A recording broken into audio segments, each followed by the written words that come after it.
나르시시스트와의 관계는 표면적으로는 매력적이고 이상적인 것처럼 보일 수 있습니다. 그러나 시간이 지나면 그 관계는 상대방에게 심각한 심리적 손상을 남기며 트라우마로 이어질 수 있습니다. 나르시시스트의 조작적 행동과 감정적 학대는 피해자에게 깊은 상처를 남기며 그 상처는 오랜 시간 동안 회복되지 않을 수 있습니다. 이번 대본에서는 나르시시스트와의 관계가 어떻게 트라우마로 이어지는지에 대해 구체적으로 분석해 보겠습니다. 사례 연구와 통계를 통해 나르시시스트와의 관계에서 발생하는 트라우마의 다양한 측면을 다루고 이러한 트라우마를 극복하기 위한 방법을 제시하겠습니다. 먼저 나르시시스트와의 관계에서 발생하는 대표적인 트라우마는 감정적 학대에서 비롯됩니다. 나르시시스트는 상대방을 심리적으로 조작하고 통제하며 그 과정에서 상대방의 감정을 무시하거나 깎아내리는 행동을 자주 합니다. 이로 인해 피해자는 자신이 무가치한 존재라고 느끼게 되며 자신의 감정이 중요한 것이 아니라고 믿게 됩니다. 예를 들어 나르시시스트는 상대방이 슬퍼하거나 화가 났을 때 그 감정을 이해하려 하지 않고 오히려 그것을 과민 반응으로 치부하거나 무시합니다. 이러한 경험은 피해자가 자신의 감정을 억누르게 만들고 나중에는 자신의 감정을 표현하는 것이 두려워지는 결과를 초래할 수 있습니다. 연구에 따르면 나르시시스트와의 관계에서 감정적 학대를 경험한 사람들 중 80% 이상이 우울증이나 불안, 장애를 겪는 것으로 나타났습니다. 이처럼 감정적 학대는 피해자의 자아 존중감과 정신 건강에 심각한 영향을 미칩니다. 또한 나르시시스트는 가스라이팅과 같은 심리적 조작 기법을 사용해 피해자가 자신의 현실 인식을 의심하게 만듭니다. 가스라이팅은 상대방의 기억이나 판단을 왜곡하여 그들이 자신의 감각을 신뢰하지 못하도록 만드는 매우 교묘한 조작 방식입니다.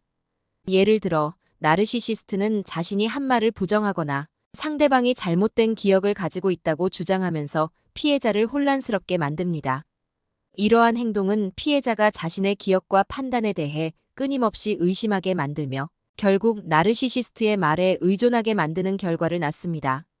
연구에 따르면 가스라이팅을 경험한 피해자들 중 75% 이상이 자신감을 상실하고 자신의 현실 인식을 신뢰하지 못하게 되었다고 보고하고 있습니다.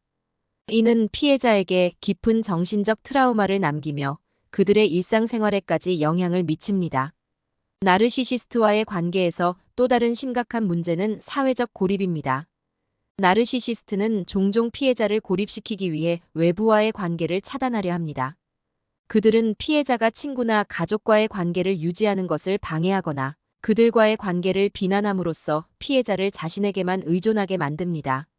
이러한 사회적 고립은 피해자가 나르시시스트의 통제에서 벗어나기 어렵게 만들며 외부의 지원을 받지 못하도록 만듭니다. 예를 들어 나르시시스트는 피해자가 친구와 시간을 보내거나 가족과 연락하는 것을 비난하며 그들이 자신을 배신하고 있다고 주장할 수 있습니다. 연구에 따르면 나르시시스트와의 관계에서 사회적 고립을 경험한 피해자들은 더 큰 심리적 고통을 겪으며 그로 인해 트라우마가 더욱 심화되는 경향이 있다고 합니다. 이러한 고립은 피해자가 외부의 도움을 받지 못하게 하며 나르시시스트의 통제에서 벗어나는 것을 어렵게 만듭니다. 또한 나르시시스트와의 관계는 신체적 건강에도 악영향을 미칠 수 있습니다. 나르시시스트와의 관계에서 겪는 끊임없는 스트레스와 불안은 피해자의 신체적 건강에 부정적인 영향을 미칠 수 있으며 장기적으로는 만성질환으로 이어질 수 있습니다.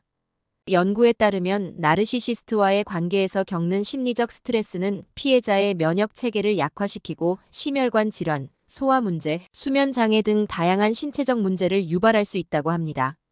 이러한 신체적 문제는 피해자의 일상생활에 큰 장애가 되며 그들이 트라우마를 극복하는 데 더욱 어려움을 겪게 만듭니다. 나르시시스트와의 관계가 남기는 트라우마 중 하나는 정체성의 혼란입니다. 나르시시스트는 상대방의 자아를 무너뜨리고 그들의 정체성을 혼란스럽게 만듭니다. 그들은 피해자가 자신을 부정적으로 인식하게 만들고 나르시시스트의 말에 따라 자신의 가치와 정체성을 재정립하게 만듭니다. 예를 들어 나르시시스트는 피해자가 자신을 무가치한 존재로 여기도록 유도하며 그들이 나르시시스트 없이는 아무것도 할 수 없다는 생각을 심어줍니다. 이러한 정체성의 혼란은 피해자가 자신에 대한 신뢰를 잃게 만들고 자신을 정의하는 데 어려움을 겪게 만듭니다. 연구에 따르면 나르시시스트와의 관계에서 정체성 혼란을 경험한 피해자들은 자아 존중감이 낮아지고 자기 자신을 이해하는 데 어려움을 겪는 경우가 많다고 보고되고 있습니다. 이러한 트라우마를 극복하기 위해서는 전문가의 도움을 받는 것이 중요합니다. 심리치료사나 상담가는 피해자가 자신이 겪은 경험을 이해하고 그것을 극복하는 데 필요한 도구를 제공할 수 있습니다. 또한 전문가의 도움을 통해 피해자는 자신이 겪은 감정적 학대와 조작의 영향을 이해하고 그것에서 벗어나는 방법을 배울 수 있습니다. 연구에 따르면 심리치료를 받은 피해자들은 그렇지 않은 피해자들에 비해 나르시시스트와의 관계에서 벗어나고 트라우마를 극복하는 데 더 큰 성공을 거두는 것으로 나타났습니다. 또한 지지그룹에 참여하는 것도 트라우마 극복에 큰 도움이 될 수 있습니다. 나르시시스트의 피해자들은 종종 자신이 고립되었다고 느끼며 자신의 경험을 다른 사람들과 공유하는 것을 어려워합니다. 그러나 지지그룹은 같은 경험을 한 사람들과 소통할 수 있는 기회를 제공하며 그들로부터 지지와 위로를 받을 수 있습니다. 연구에 따르면 지지그룹에 참여한 피해자들은 그렇지 않은 피해자들에 비해 더 빨리 트라우마를 극복하고 자신감을 회복하는 데 성공하는 경우가 많다고 합니다. 마지막으로 자기 돌봄을 실천하는 것이 중요합니다. 나르시시스트와의 관계에서 겪은 트라우마는 피해자의 자아 존중감과 정신, 건강에 큰 타격을 주기 때문에 자신을 돌보고 치유하는 과정이 필수적입니다. 피해자는 자신이 가치 있는 존재임을 인정하고 자신을 긍정적으로 바라보는 연습을 해야 합니다. 또한 자신의 감정을 표현하고 그것을 받아들이는 것이 중요합니다. 연구에 따르면 자기 돌봄을 실천한 피해자들은 그렇지 않은 피해자들에 비해 더 빨리 정신적, 정서적 회복을 이루는 경향이 있다고 합니다. 결론적으로 나르시시스트와의 관계는 피해자에게 심각한 트라우마를 남길 수 있습니다. 그들의 감정적 학대, 심리적 조작, 사회적 고립 등은 피해자의 정신적, 신체적 건강에 큰 영향을 미치며 오랜 시간 동안 회복되지 않을 수 있습니다. 이러한 트라우마를 극복하기 위해서는 전문가의 도움을 받고 지지그룹에 참여하며 자기 돌봄을 실천하는 것이 중요합니다. 이를 통해 피해자는 다시금 자신의 삶을 되찾고 건강한 관계를 맺을 수 있는 기회를 얻게 될 것입니다.